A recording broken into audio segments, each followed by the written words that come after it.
سردار آصف احمد علی planning commission کے deputy chairman ہیں. وہ پاکستان کے سابق وزیر خارجہ بھی ہیں. سردار صاحب آج کل تھر کول ریزروز کے بارے میں ایک رپورٹ کی تیاری میں مشغول ہیں. ان کی فائنڈنگز کیا ہیں؟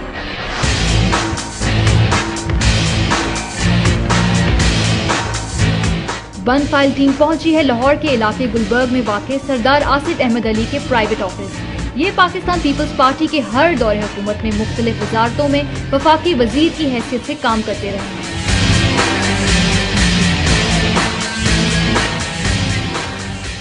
آپ نے کوئی ایسا پائلٹ پروجیکٹ کو ڈیزائن کیا ہے؟ اس کی پرپوزل آپ نے کیا بنائی ہے؟ ایک اوپن پٹ ہے سسٹم ہے. اس میں 1 کلومیٹر بڑی پٹ بنتی ہے بڑے لو اینگل پہ، اور پھر اس کو نکالا جاتا ہے، پھر پانی اور اس کو سیپریٹ کیا جاتا ہے، اور پھر اس کو بجلی میں یا گیس میں تبدیل کیا. دوسرا اس کا پروسیس ہے جسے کہتے ہیں ان سیٹو گیسیفیکیشن، کہ اس سیم تک آپ ایک بور کریں اور اس میں آپ ہوا کو کمپریس کر کے اس میں پش کریں. اس میں نمی ہے کول میں، وہ پش آؤٹ ہو جائے. اور دوسرا یہ کہ جو موئسچر ہے اس کے اندر جو بڑا ہیوی ہے، اس کو پریشر کے ساتھ آپ پش آؤٹ کریں. پھر آپ اس کو آگ لگا دیں، اگنائٹ کر دیں، اور اس سینٹرل ویل کے ارد گرد آپ اور ویلز ڈگ کریں جو کہ اس جو میتھین گیس وہ نکالے گا اس کو آپ نکال لیں. اس میں بہت سے بائی پروڈکٹس نکلیں گے. جب پیور گیس آپ کو مل جائے اس کے ساتھ یا بجلی بنا لیں یا اس کو اپنے اب سدن نیٹ ورک کے اندر اس کو کنیکٹ کر دیں. ایک پروجیکٹ ہم پلاننگ کمیشن میں جو ہم نے ڈیزائن کیا ہے پائلٹ پروجیکٹ ہے، اس سے ہم ثابت یہ کرنے کی کوشش کریں گے کہ ہمیں اوپن پٹ مائننگ کی ضرورت نہیں ہے، کیونکہ اس پہ اربوں ڈالر خرچ آئیں گے. بہتر ہے کہ ہم ان سیٹو وہیں اس کو وہاں سے گیس میں کنورٹ کر دیں جہاں کوئلہ پڑا ہوا ہے، اور گیس کو نکال کے پیوریفائی کر کے بجلی بنا لیں. ہم 10 سے 12 میگا واٹ بجلی پروڈیوس کریں گے. پلاننگ کمیشن کا تو کام اتنا ہی ہے کہ ایک ثابت کرنا کہ یہ ممکن ہے. اس ٹیکنالوجی کے ذریعے ہمارا اندازہ ہے کہ 3.3 سینٹس پہ ہم بجلی پیدا کر سکتے ہیں. تو اس کے بیسس پہ پھر ایک بزنس پلان ہم بنائیں گے اور اس بزنس پلان کو ساری دنیا کے سامنے لے کے جائیں گے. سندھ گورنمنٹ ہو یا فیڈرل گورنمنٹ کے ادارے، بے پناہ انویسٹمنٹ پھر آ سکتی ہے، پرووائڈڈ کہ ہم ایک اٹریکٹیو پیکج دیں، اس میں ٹرانسپیرنسی رکھیں. اور تو میرا اندازہ ہے کہ 40, 50, 60 ارب ڈالر بھی کوئی بڑی بات نہیں ہے. اس قسم کے پروجیکٹس کے لیے جو ٹیکنالوجیکل ایڈوانسمنٹ اور ایکسپرٹیز چاہیے، اس کو بھی ہمیں ذہن میں رکھنا ہوگا کہ اس کو کس طریقے سے حاصل کیا جائے تاکہ یہ پروجیکٹ کسی بھی ریزن سے ایک شروع ہونے سے پہلے ہی یا شروع ہونے کے ساتھ ہی ناکام نہ ہو. اسد علی شاہ، تھر کول ریزروز کے بارے میں کیا جانتے ہیں؟ اور سب سے بڑھ کے یہ کہ کسی بھی بین الاقوامی کمپنی کو ان ریزروز میں انویسٹ کرنے کے لیے وہ کون سی قومی ضمانت دے سکیں گے؟ 3 تلوار کلفٹن پر واقع ہے institute of chartered accountants of Pakistan, جس کے صدر ہیں سید اسد علی شاہ. تھر کول پروجیکٹ پر بنائی جانے والی کمیٹی کے ممبر بھی ہیں اور قومی و بین الاقوامی اخبارات اور رسائل میں متعدد کالم بھی لکھتے رہے ہیں.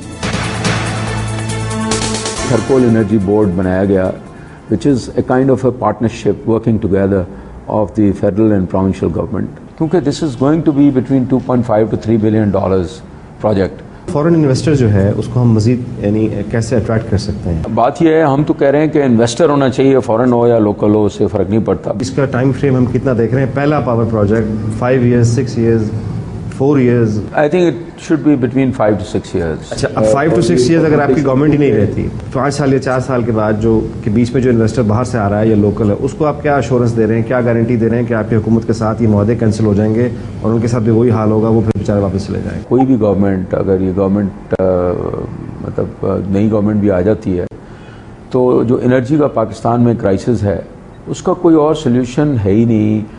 And according to the World Bank expert who is helping us in Block 1, انہوں نے اپنی ایک میٹنگ میں مجھے کہا کہ this is the only one of the largest blocks in the world جو کہ آج کل کی انرجی کرائسس ورلڈ میں بھی it is not producing. Ethical اور یہ جو آپ باتیں کر رہے ہیں لاجیکل یہ اپنی جگہ ہیں. میں کہہ رہا ہوں کہ ایک انویسٹر کو آپ گارنٹی کیا دے رہے ہیں؟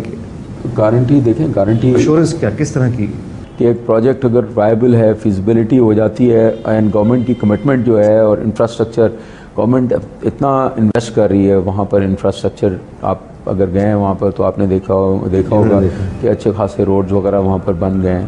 پانی کو وہاں پر لانے کے لیے 350 کیوسیکس نارا کینال سے جو ہے امید ہے کہ اگلے 1-2 سال میں کام کمپلیٹ ہو جائے گا. تو یہ جو سارا اتنا انفراسٹرکچر بن رہا ہے اس کو کوئی بھی گورنمنٹ افورڈ نہیں کر سکتی کہ اس کو نہ کرے. آپ حالات تو دیکھ ہی رہے ہیں، جو ہماری انرجی شارٹیجز ہیں، جو اتنا بڑا کرائسس ہے.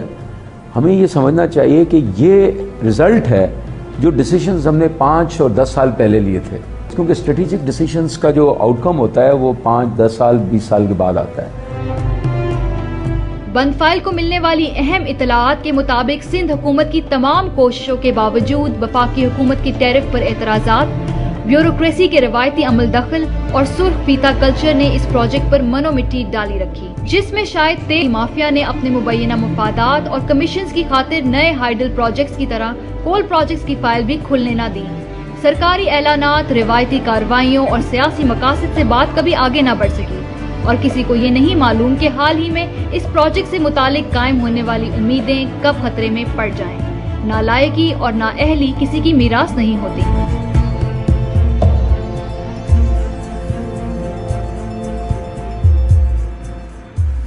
آپ نے پروگرام دیکھا، خوشگوار وعدے سنے، خوابوں کی باتیں ہوئیں.